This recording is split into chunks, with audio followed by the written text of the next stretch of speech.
Bonjour à tous et Toubi3, bienvenue sur cette toute nouvelle vidéo. Vidéo un peu spéciale puisque je vais présenter une nouvelle composition d'attaque. Est-ce que c'est la meilleure composition d'attaque TH15, HDV15 plutôt, on parle en français. Eh ben, je vais vous répondre ça à la fin de la vidéo. J'ai 4 replays GDC à vous montrer. Donc la compo la voici. Donc c'est essentiellement basé sur les électro-titanides. Et en fait, le but, c'est d'attaquer des villages qui ont euh, peu de compartiments, ou disons beaucoup d'espaces, entre guillemets, que j'appelle ça d'espaces vides. Donc par exemple ça, eh ben, ça peut se faire dégager en posant une seule caserne.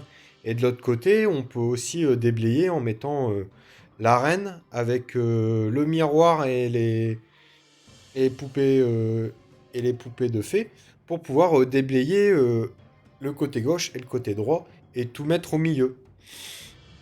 Et donc du coup, je vais vous faire un petit topo sur les familiers. C'est le phénix pour le roi, la licorne pour la reine. Alors Frosty, je préfère le yak robuste, mais bon, il est en amélioration, donc j'ai pas. Et bien évidemment, Diggy pour la championne. Donc voici les équipements. Je préfère mettre le ballon piquant à la place du gantelet après plusieurs tests. Mais si vous n'avez pas le ballon piquant, le gant du roi c'est pas mal. Bon, les bottes c'est un impératif.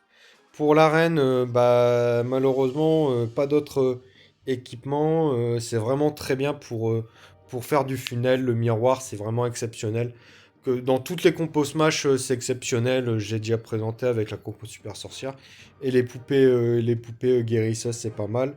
Le grand gardien, double tome, puisqu'on est sur une attaque lourde, une attaque Smash avec des titanites qui ont énormément de points de vie. Donc quand on est au centre de la base, c'est bien de les rendre invincibles et de les soigner tout en même temps. Donc c'est pas mal. Et en plus, on a les guérisseuses derrière. Et puis bien évidemment, pour la championne, ces deux équipements qui sont un énorme classique sur Clash of Clans, mais ça va peut-être être révolu avec les bots sismiques. Enfin, pas les bots sismiques, mais les électrobots. Donc du coup, ouais, j'ai pas attaqué en bas. J'ai attaqué ici puisqu'il y avait plus à déblayer. Et ouais, c'était peut-être une erreur parce qu'il y a le CDC qui sort rapidement. Mes PK, ils seront quand même assez soulevés. Donc là, j'ai mis ma reine et j'ai mis aussi un golem pour tanker. Et des fois, vous pouvez même mettre un sort de rage sur les trois reines, comme j'aime le faire avec les super sorcières, parce que ça fait un taf monumental, les trois reines. Alors si en plus elles sont enragées, bah laissez tomber le carnage que ça fait. Donc du coup, là à gauche, le déblayage n'a pas été exceptionnel, parce que malheureusement, les deux PK ont été attirés par le grand gardien. Mais il y a notre reine qui rentre ainsi que le roi et ça va être pas mal. Donc là, il y a tout qui tombe dans notre régiment. J'ai mis ma capa un peu tôt pour protéger au moins le roi et la titanide, ainsi que tout le commando qui part en bas. Donc là, voilà, capa du roi. Et ça tombe bien puisqu'il y avait pas mal à ouvrir et puis il y a le monolithe qui nous tabasse la tronche. Là, j'ai mis mon sort de gel un petit peu tard. Donc vous voyez, il y a quand même des erreurs dans le gameplay. Mais pourtant, ça va passer quand même extrêmement, extrêmement bien. Il y a aussi 3 Valkyries, donc ça sert des fois pour le funnel ou alors pour le clean en fin d'attaque. Dans la compo originale qui est présentée par Itsu, il utilise une titanite de moins et 4 Valkyries en plus, si je ne m'abuse, 4 x 8, CS32, ouais. Donc il utilise 4 Valkyries en plus, mais moi je trouve que c'est mieux de rajouter les titanites. Après il l'utilise en TH16 et c'est pas pareil les attaques TH16 et les attaques TH15. Donc là je vais mettre en x2, on peut voir que ça passe bien.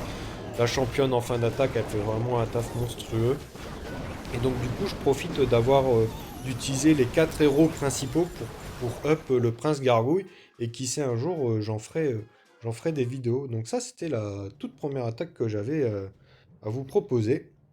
Alors la deuxième, hop, la voici. Contre un HGV16, donc bon, c'est pas le meilleur HGV16 du monde, hein, on est d'accord, mais quand même il a des défenses fusionnées, donc ça tabasse un peu les troupes. Et j'ai attaqué un TH16, pourquoi? Parce que les TH15, bah, ils n'étaient pas trop adaptés à ma composition. Donc là, on peut voir que je peux faire un bon déblayage à gauche et un très bon déblayage à droite avec l'arène. Quand vous avez un endroit où vous avez beaucoup à déblayer, privilégiez plutôt l'arène que la caserne. Parce que les trois reines, ça fait un taf monumental. Donc là, j'ai mis le golem un peu plus tard. Pourquoi? Parce que le golem, parce qu'on a la licorne sur l'arène. Donc du coup, ça nous permet de tanker quand il y a une défense qui nous attaque. Donc là, on peut voir que l'aigle, hop, il va rien faire de l'attaque, puisqu'on l'a enlevé dès le début.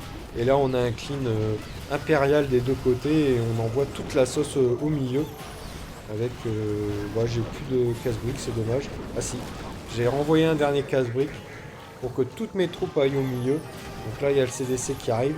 A noter que sur ce genre de composition, je ne mets pas de sort de poison, parce que les titanides, elles sont très efficaces pour gérer les CDC. Donc si jamais il y a des petites troupes comme Archer, encore mieux Sorcière et Molosse, quand il explose, bah, les titanides, ça gère ça super facilement.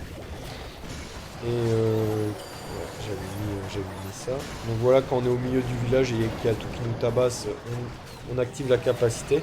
Faut attendre que les titanides perdent un peu de points de vie pour pouvoir activer le double tome de la part du grand gardien. Donc là, je mets ma champion à gauche parce qu'à droite, il n'y a plus rien à déblayer. Donc ouais, mine de rien, le gant du roi, ça fait quand même un sacré taf. Vous verrez pour la quatrième attaque, une attaque avec le ballon piquant normalement. La troisième attaque, elle était un petit peu foirée parce que entre mes attaques GDC et puis mes attaques farm, j'utilise pas du tout les mêmes équipements. Et donc du coup, bah, j'avais pas les bons équipements pour attaquer. Et du coup, bah, l'attaque était un peu compromise d'entrée de jeu. J'ai vu quand j'ai activé ma ma kappa reine et que j'ai vu une flèche géante partir à l'autre bout de la map. Je suis mince, ça c'est pas normal. Et donc là, vous voyez que l'attaque, franchement, elle passe extrêmement large. Alors que je le rappelle, on était quand même sur un TH16. On a encore notre championne full vie, 3, 4. Nos 4 électro-titanites sont encore en vie, c'est incroyable. Le roi qui est pas mort et le phénix qui ne sortira jamais de son œuf. Donc voilà, ça peut vous donner des idées si vous êtes TH15 pour, euh, pour, euh, pour attaquer en GDC. Donc là, c'est notre GDC qu'on a en ce moment. En face, ils ont quand même 27 victoires consécutives et nous, on en est à 34 pour l'instant. Donc c'est quand même un clan assez solide en face. Donc on est parti sur mes deux attaques. Donc la première attaque, comme je vous l'ai dit, j'avais pas les bons équipements. Donc ça, c'était bon. Ça, c'était pas bon. J'avais pas bon du tout. Pas bon du tout. Là, le tome de soins, il m'a manqué horriblement pour l'attaque. C'est vraiment... c'est un des meilleurs équipements. À noter que, ouais, quand je mets ma caserne, je pose ma caserne et je mets un petit barbare. Comme ça, le canon, il touche pas ma caserne. Parce que s'il touche ma caserne, là, comme avec exactement pareil qu'avec mes attaques super sorcières. Donc là, ouais, j'ai vu une flèche géante partir. Je me suis dit, what the fuck. Si jamais, ouais, il y a les défenses qui tabassent la caserne, bah, malencontreusement, vous avez moins de sorciers qui vont y sortir. Donc là, ouais, j'ai activé ma kappa et reine et j'avais pas mes guérisseuses habituelles. Donc du coup, ma reine, elle va mourir très bêtement alors qu'elle aurait pu aller un peu plus loin. Et la flèche géante, très honnêtement, qui sert à rien. J'utilise en farm pour atteindre des réservoirs d'élixirs noirs. Comme ça, je le tape au loin et puis je m'en vais de l'attaque. Mais bon, c'est pas le sujet de la vidéo. Donc là, on peut voir que nos troupes, elles avancent. Et là, malheureusement, ouais. Là, je protège comment dire, mes électro-titanides, mais malencontreusement, elles récupèrent pas de points de vie parce que j'avais pas le tome de soins. Et puis ça aurait été bien parce que pendant, je crois, 25 secondes, elles récupèrent des points de vie et bah, c'est non négligeable quoi. Et donc du coup, bah, là, ils ont plus du tout de points de vie et contrairement à l'attaque précédente, bah, elles vont pas survivre jusqu'à la fin de l'attaque. On pourra compter que sur notre championne ainsi que les quelques sorts qui nous restent et les 3 Valkyries. Donc là, j'en mets 2 en bas. Donc là, ouais, va falloir utiliser nos sorts parcimonie pour pouvoir en venir à bout de ce village. Hop, je mets mon petit sort de gel pour claquer la capacité championne au meilleur endroit. Et là, j'ai claqué mon meilleur rage et ma meilleure capacité pour les cochons. Malheureusement, il y a une grosse bombe. Et là, j'ai claqué mon sort Navi qui protège la championne et qui va pouvoir venir à bout des dernières défenses. Donc, ouais, une attaque qui passe ric-rac, mais ça me donne une bonne leçon comme quoi faut toujours vérifier les équipements qu'on utilise avant d'attaquer. J'ai déjà eu le tour en LDC et malencontreusement, ça s'est moins bien fini puisque j'avais fait une étoile sur un TH16 au lieu de faire 2 étoiles. Voire même le perf si ça se passait bien. Hop. Alors, la dernière attaque. Et puis après, je vais vous dire mon avis. Est-ce que c'est la meilleure compo TH15 ou pas?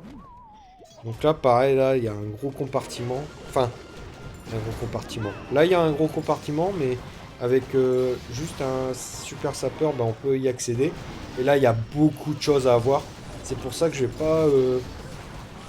vais pas hésiter à claquer mon meilleur sort de rage ici pour arriver juste pour que mes 3 reines atteignent le monolithe qui a une défense qui fait extrêmement mal, hein, on va pas se mentir là-dessus. Donc là, mon sort de rage ainsi que mes guérisseuses avancent et ça, c'est bien.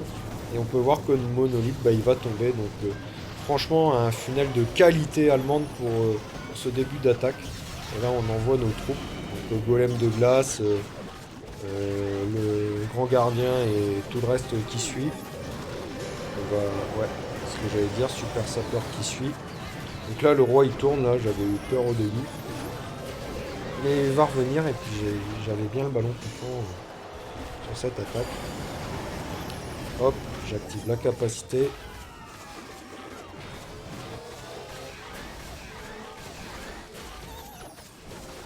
Donc là, tout progresse très bien. Je vais pas trop tarder à activer la capacité du roi, je pense. Là, tout est au milieu. Hop, je balance ma championne, voilà. Hop, le ballon piquant, là, ça fait très mal au niveau de la GV. J'ai bien fait de tampon un peu pour que ça arrive à la GV. Et là, vous voyez qu'on a nos 4 titanides avec tout leur HP. Donc c'est pour ça que vraiment le tome de soins, c'est vraiment un impératif. Il y a juste au niveau du roi et de la championne que vous êtes un peu plus libre. Si vous avez la lance brutale avec le bouclier, c'est très bien aussi. C'est juste que ça se joue pas de la même façon, mais c'est très bien aussi. Là, vous voyez que les cochons avec la fiole de précipitation, ça fait très très mal. Et puis là, on passe extrêmement large. Donc pour répondre à la question, est-ce que c'est la meilleure compo de tous les temps pour TH15? Alors, oui et non.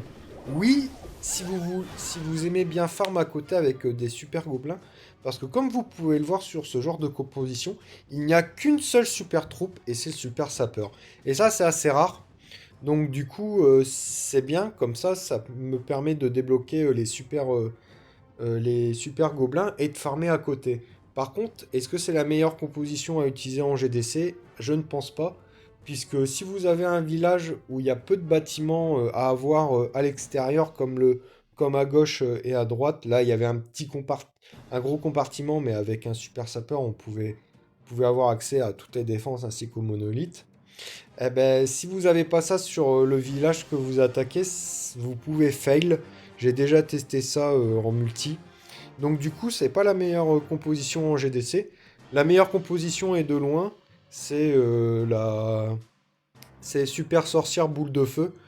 Et j'en ai fait une vidéo, donc si ça vous intéresse, vous pouvez aller regarder dans les vidéos que j'ai postées, aller regarder les attaques que j'ai pu faire. Et j'ai même perf un TH17 avec, hein, pour vous dire la puissance de cette composition.